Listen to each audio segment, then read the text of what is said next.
Introducing the epic new Swift. Time to go swifting.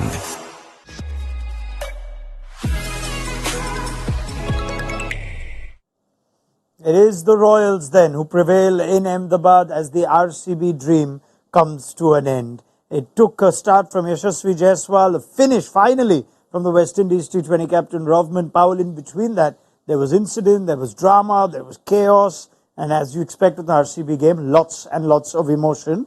But they bow out and RR move on to play SRH in qualifier number 2.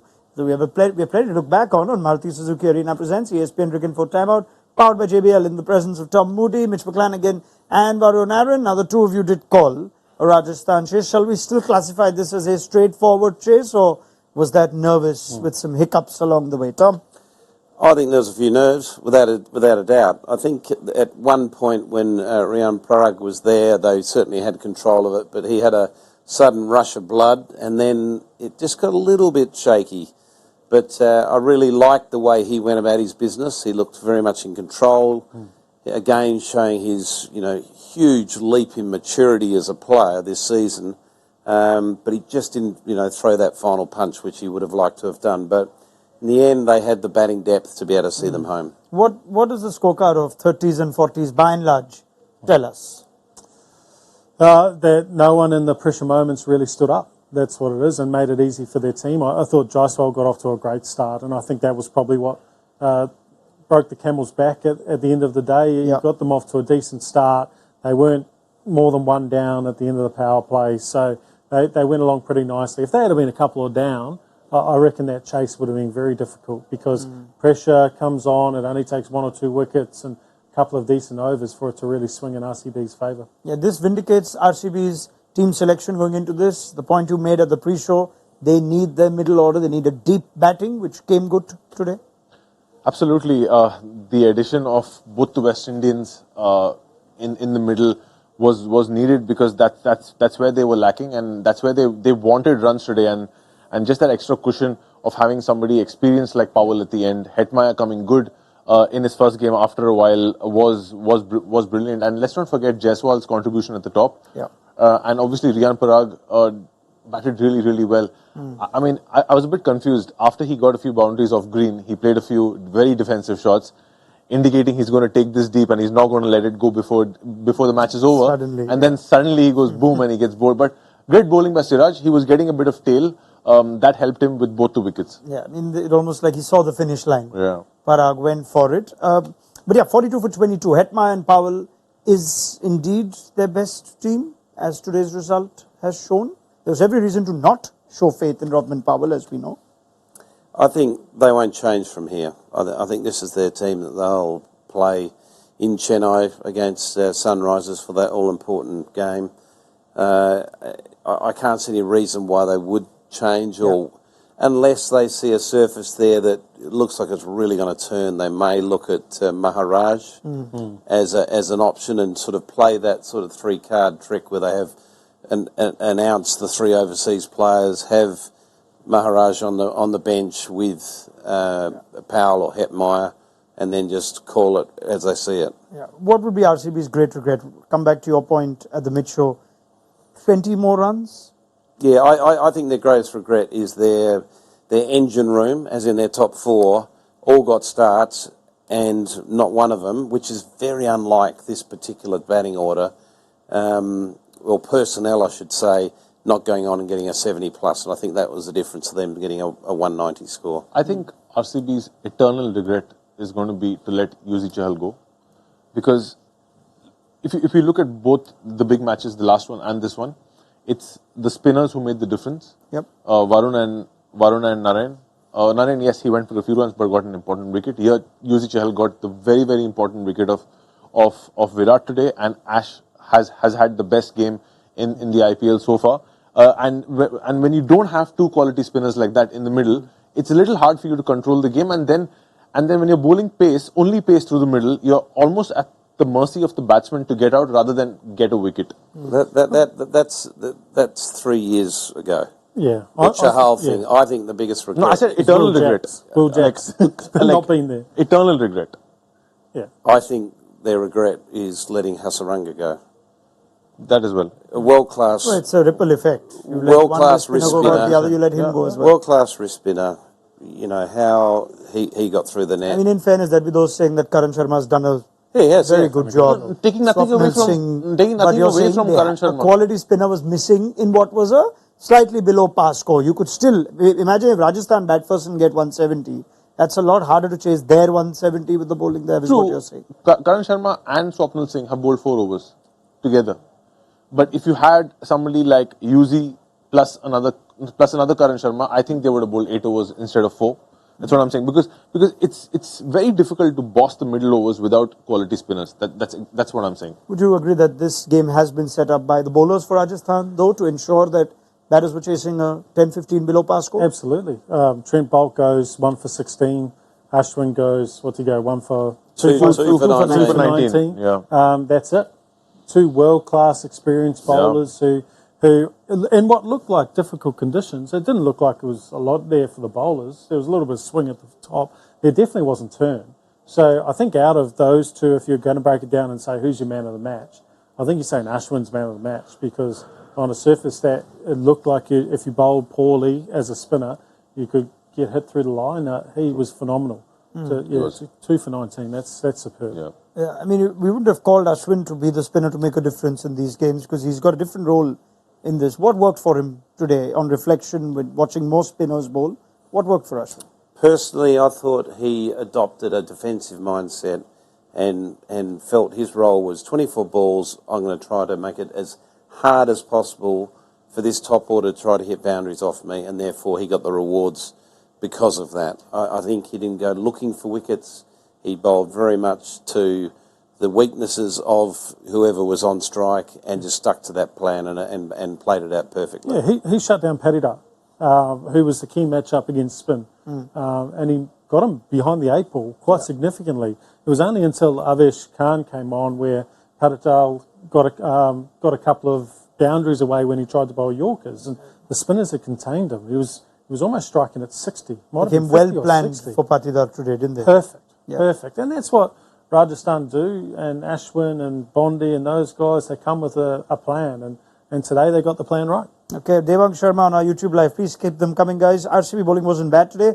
They were unlucky. Lots of outside edges, and yes, there were a couple of drop catches too. Does that count as luck?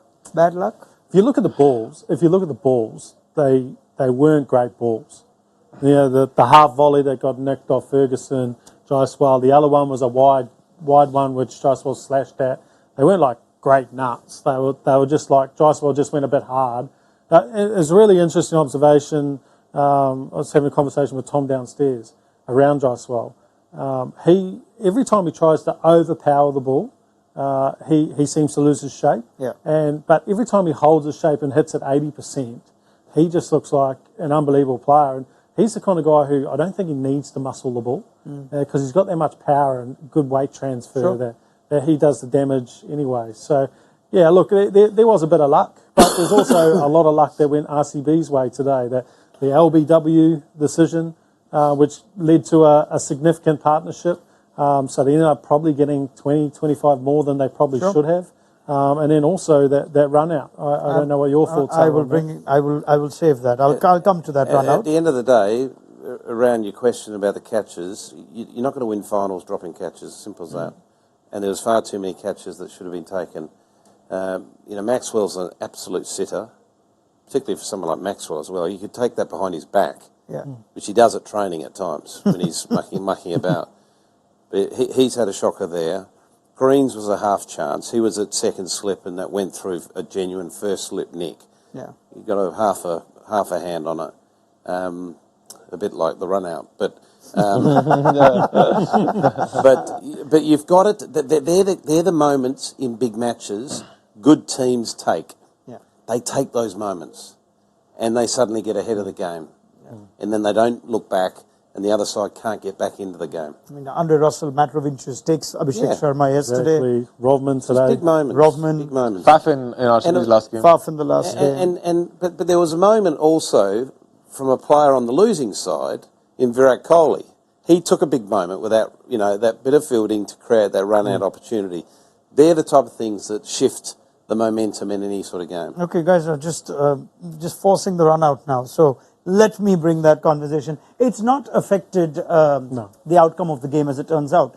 It wasn't really mentioned much on the broadcast either. Perhaps the TV umpire and most watching it thought that was executed as per the laws, but the panel picked up on something. So we're just here to debate and bring the law to attention.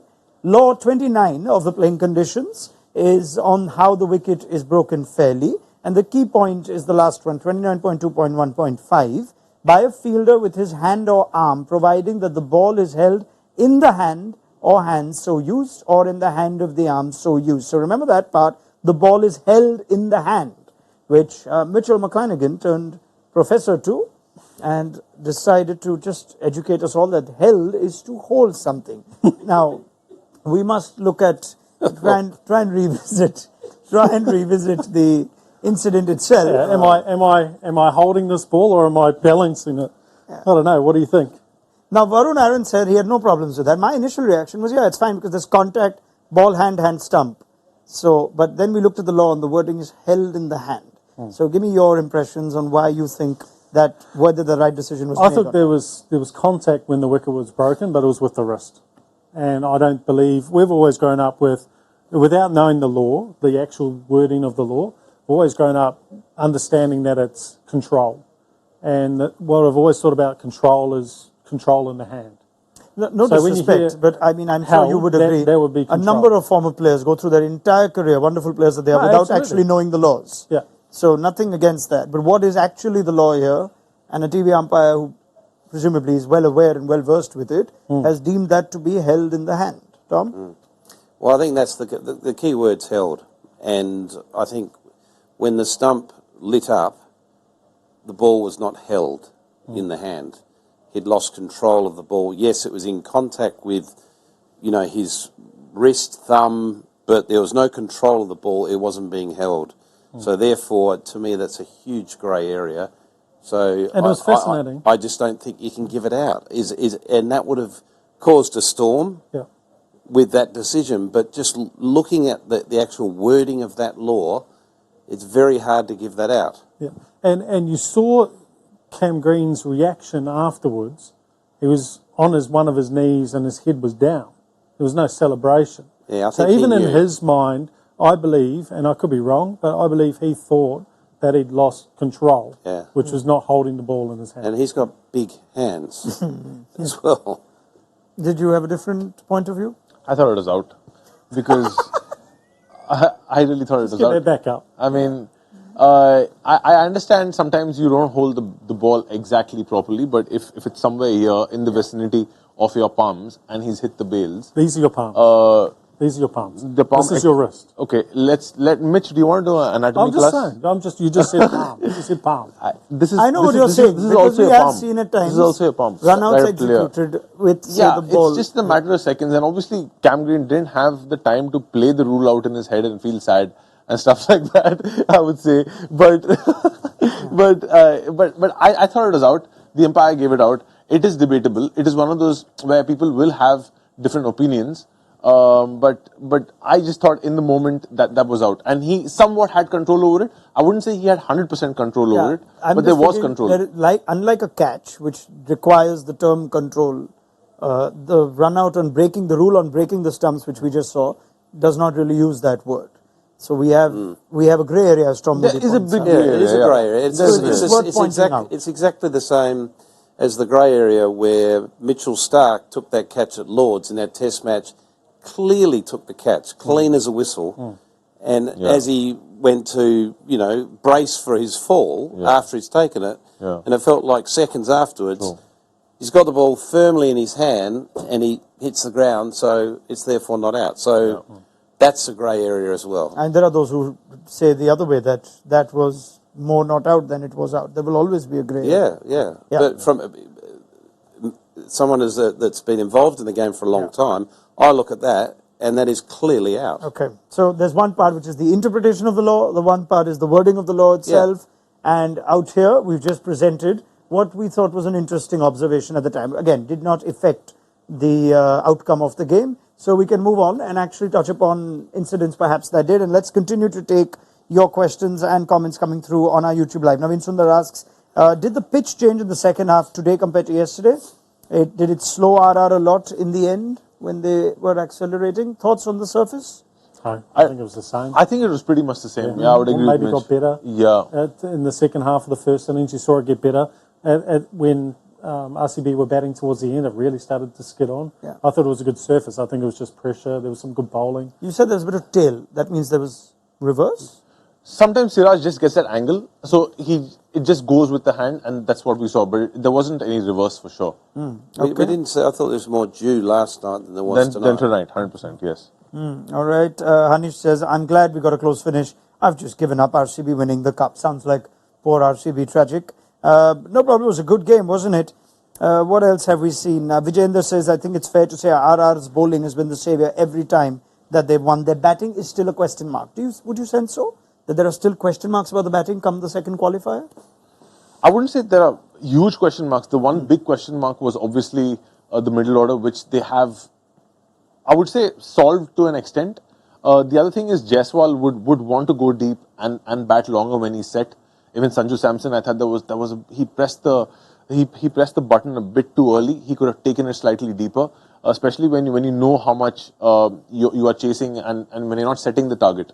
So I would just say that it's important with Josh not being there, for Jaiswal and Sanju to go deep. Riyan Parag is doing the job more often than not. And now with both the West Indians coming in at the bottom, it looks a stronger batting lineup than before. Very well. Vijayendra, why did they not try Maxwell's spin after a good last game? Anyone? Two right-handers. Yeah, two right-handers. Yeah. All right. And Khan was bowling. Would have started with it when Jaiswal was around now? I think Swapnil's done so well at the top to get those breakthroughs. And after the first 2 overs, they were none for 6. All right. What else do we have? Parag does his job, but RR were missing Hetmeyer. His return is so crucial. Hetmeyer, the missing piece, quite a few on just a little cameo from Hetmeyer that makes the difference. Between him and Powell, they've got 42 of 22. Yeah, he got 26 off 14, which is a pretty critical innings in the context of the game, because that's when the game could have just got a little bit wobbly, but he sort of got ahead of it with a couple of boundaries and took the pressure away. All right. Prasad is saying, but the ball can also be in the arm, and the wrist is part of the arm. It's not stated in the underlying part. It's not true. The underlying part has something about the arm. That's if your balls in the arm, and you break the stumps with your arm. Balls in the hand. Balls in the hand. Sorry, balls in the hand, and you break the stumps with your arm. That's out. That's out. Yeah. Okay. So, or in the hand of the arm so used. I think that's the point. Yeah. So, if the ball is held in the hand or in the hand of the arm so used. Yes. So, yeah, left arm, left hand. If you break the stumps with that arm, then it's out. It's awesome. I love cricket. It's the only sport that gives us all these weird, detailed, intricate, complicated things, which, we could still debate even after so many years of the game. What else do we have over here? Again, lots of praise for Hetmeyer. This is a nice comment, an interesting one. MM says, I think the better team both today and in the tournament overall won. It's quite the Rajasthan Royals story, this, because they perhaps lost momentum and the tag of favourites going into this game, looking at RCB story. If anything, today's win perhaps stands out more from a Royals point of view. True. I think overall the best three teams in the tournament are in the last 3 places. Yeah. Because RR have played some really good cricket. Yes, they did fall out of form towards the end. RCB did have a ridiculously crazy run towards the end, but they should have tried to pull it off today. I just think there was a little lack of application in some aspects, and there could have been a little more fire in their fielding. Fielding is again one of those things which you can't control, and they could have come out with just better attitude on the field. I think RCB should still be really proud of that season, though. Yes. Because they were down and out. They had very minimal chance of making it, and they got a bit of hunger, a bit of fire in the belly to get to that point. And what I do think they've found is a couple of really good retentions for next year. I think Will Jacks is going to be a great retention. They took a punt on Patadar at 20 lakh, and he's probably going to be a retention next year. So with Virat Kohli and Suraj, hey, all of a sudden maybe Cam Green, you're starting to look like you've got a really good solid base for your next auction. Lots of batters and Siraj. But yeah. Yeah, no. I think it's been a good season from where they were. Showed character, and resilience during a period where they could have easily just slipped away and found themselves sitting on the bottom. Yeah. Akshat Jain with a lovely comment. As an RCB fan, what should we do now?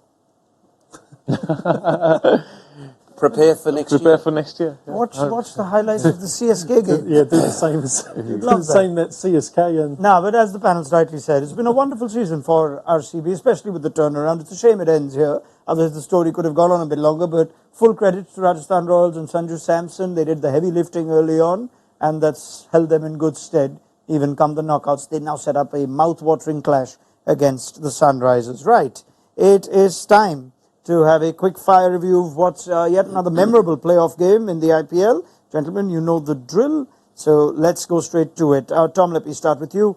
500 plus runs and now a vital hand in a knockout is Riyan Parag, Rajasthan's MVP this season already. Yes, I think he is. I think he's got some critical runs. He's come from a lot of criticism over the years as a young player, but he's really come of age after a terrific domestic season, and he's shown exactly what he's capable of doing, and I'm sure India will enjoy plenty of runs from him in the future. All right. Mitchell McClenaghan, Hetmyer and Powell's cameos vindicating Rajasthan's season-long faith in both West Indians? Yep, definitely. And the timeliness of Hetmyer coming back from injury wasn't soon enough, right? He was exceptional tonight, had the impact that we know he can do, and I think it was just great to see both of them perform in another tough situation. They've got themselves across the line in a previous game this season, and they work well together as a combination. All right, Varun, 47 for 3 in the 7 overs following the power play. Why were RCB's batters unable to force the initiative through the middle? I think if you keep losing wickets at regular intervals, it's hard to force the initiative, and I really think Ashwin bowled really well today. Mixed his pace really well, bowled very defensively, just like Tom said, and didn't give the batsman anything to work with. All right, carrying on from that, Mitch, how significant was Ashwin's 2 for 19 on a night when most spinners struggled? It was probably the most significant out of all the spells. Bolt was great at the top, but Ashwin really controlled the middle of the innings and didn't let RCB get away, particularly Paradar, who was key for RCB in the middle. So Ashwin's spell was a man-of-the-match spell. All right, back to you, Varun. What was the biggest factor behind Bangalore's winning streak coming to an end tonight? I think it was their lack of spin through the middle, because they needed wickets in the middle, especially when they didn't get wickets up top, and they needed a spinner or a couple of spinners who could actually force the error and get them their wickets in the middle, which RR did really well with Yuzi and Ashwin. And finally, Tom, making the playoffs out of nowhere but falling short in the Eliminator, does this season still go down as a success for RCB? I think it is a success, coming from where they were. Every team's got the right to lose a few on the bounce, but maybe not as many as RCB, but they showed a lot of promise and a lot of character coming back into the contest and qualifying. So the fans will be happy. I'm sure the players will be disappointed they didn't go 1 or 2 steps further. All right, thank you very much to the panel to wrap that up very nicely, and thank you for sending your questions and comments, which are continuing to pour in, especially on the umpiring, but we'll put that in the shelf for another day, perhaps. Let's go into the impact zone to see how the panel fared there.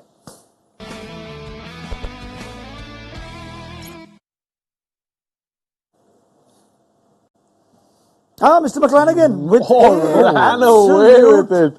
Hammered. I didn't think it was going to be that much of a hammer. Proper hammering. Cam Green bowled well. We didn't bring that up as much. Bowled very well, He bowled very well. And those 68 points remind us. So good on the impact zone to remind us that Cam Green, a player under pressure as well on that trade, had a good day today too. He could be a retention. So, yeah, look, I think he could well be. I think he could well be. And I think that minus 2.8 kind of shows you that Maxwell won't be. Man, harsh man. Well, Harsh but fair. Yeah. What I am stoked about is the points from Bolty there. And I think that just signifies in big games like we saw with Mitchell Starc, he's the leader of your attack. He's the man who needs to set the tone for your team, particularly bowling first. And I don't think he gave an inch. Well, he didn't give an inch. And that's what you expect from the spearhead of your attack. It would have been so much harder for Ashwin if Bolty didn't get off to that start. you're a true patriot, aren't you? I was going to say, he's mentioned Bolty as many times. Bolty, Bondi, yesterday Glenn Phillips, Dan Vittori. I think All quality. Mitchell Santner. Lockie today. all Mitchell quality Santner. players. Yeah, they are good players. Yeah, to be fair. All right. On that note, thank you very much to Tom Moody, Mitchell McClenaghan, Varun. Day off for you as well as the entire league. And we can't wait now. Only 3 teams still standing. KKR sit pretty, awaiting the winners now of the Sunrisers Hyderabad and the Rajasthan Royals in the second qualifier on Friday. Build up to that will be on Maruti Suzuki Arena presents ESPN Cricket for Timeout, powered by JBL. Do download the mobile app. So much will be written and said in the aftermath of this game. I'm sure there will also be some memoirs written for RCB season. In particular, just before I go off, I'm glad I remembered this before we closed the show. We saw just a little image as we were about to come on air of the players shaking hands and exchanging embraces, which seemed like a more sentimental hug for Dinesh Karthik. This could well have been his last IPL game. And I think so. It was quite sentimental. There was some sort of "I'm going to miss you" in that hug. So yeah, could be his last IPL. He'll be at CSK next year. Oh man, no doubt. I'm not making any assumptions here, but assuming at this stage of his career, this is indeed his last IPL. One of the few surviving from the first IPL edition, of course. And then we also are keeping quiet on MS Dhoni here. But DK, quite the IPL player, wasn't he? Yeah, he's been a great servant to the game. You know, he found a niche as a finisher, and he did it as well as anyone, particularly when he was really on. And this year, there's a few times that he was on, and he is a real threat in that position. But, you know, we're yet to know exactly what's happening with him, but we're all assuming that he's going to take a path into the media, and we never know, we might see him on the couch here. Oh, well, maybe just on the neighbours next door, perhaps. Yeah. But DK, just a quick word, reinvented his career in many ways. His India career came back to life because of how well he played in the IPL. 100%. He's finished some really, really tough games. Started off with KKR and the way he played for them, and then went on to play for many other teams, did the same role for many other teams, and ended up with Bangalore this season. I think his role in the beginning of the season was brilliant when the others weren't really performing to that level. It would have been great if he pulled it off tonight as well, because I think all the fans and all the RCB supporters were banking on him to pull this off tonight. Any fond memory of bowling to DK through your own illustrious and long IPL career? It was just very difficult to plan for. You just didn't know where he was going to target on what day, and he's got any player who's a finisher who's got shots all around the ground. It was very difficult to bowl to. So he was one of those challenging players to bowl to. A great finisher. I love his passion for the game. I think he's going to have a great career in the media as well, and it's nice that he's not going to be lost to cricket. All right. Well, we'll leave it there. Thank you very much, gentlemen, for those lovely words on Dinesh Karthik, if indeed we find out in the near future that was his last IPL game. What he can do for now is just go home, wear one of his funky shirts, and put on some lovely JBL products, cancel out the noise, listen to some music. If you want to know how to get some of those fine JBL products, I will tell you how to get them at a discount very shortly, and we will see you again on Friday. Good night.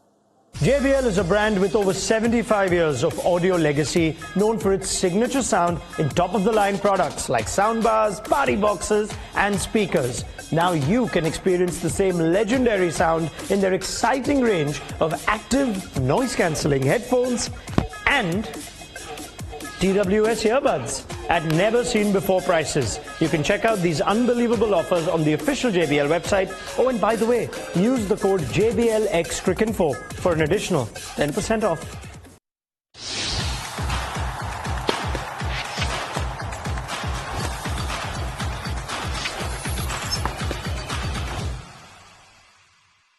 Introducing the epic new Swift. Time to go swifting.